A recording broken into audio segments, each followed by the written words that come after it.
जल ही जीवन है, जर का पाणी नाही तर काहीच नाही। बुलढाणा, अकोला आणि अमरावती या जिल्ह्यांमधील काही तालुक्यांना पिण्यायोग्य पाणी मिळावे याकरिता महाराष्ट्र शासनाची महत्त्वाकांक्षी योजना म्हणजे हनुमान सागर ओव्हरफ्लो म्हणजेच 100% भरले। त्यामुळे बुलढाणा, अमरावती आणि अकोला या जिल्ह्यातील गावांचा पिण्याच्या पाण्याचा प्रश्न मिटलेला दिसत असून या धरणांमधून मोठ्या प्रमाणात पाण्याचा विसर्ग करण्यात येत आहे। त्यामुळे वान नदीला भयंकर असा पूर आलेला असून बुलढाणा जिल्ह्यातील संग्रामपूर तालुक्याचा काही गावांचा संपर्क तुटला। काही दिवसा अगोदर सुद्धा भरपूर पावसामुळे गावांचा संपर्क तुटला होता। बैलपोळा असल्यामुळे अनेक शेतकरी वर्ग आपल्या बैलांना धुण्याकरिता नदीकाठी नेत असतात, तरी नदीच्या आसपास असलेल्या गावातील जनतेने आज आणि उद्या सतर्कतेने पोळा हा उत्सव साजरा करावा असे प्रशासनाकडून सांगण्यात आलेले आहे। सर्व नागरिकांना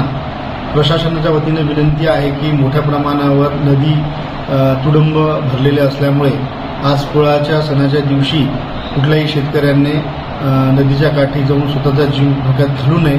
अतिशय काळजी घेऊन आणि पाण्यापासून दूर उभं राहून अतिशय काळजीने आजचा सण पार पाडावा। कुठल्याही प्रकारची दुर्घटना होईल किंवा दुर्घटना घडेल यासाठी सतर्कतेने आजचा सण पार पाडावा। महेंद्र मिश्रा, विदर्भ न्यूज, बुलढाणा।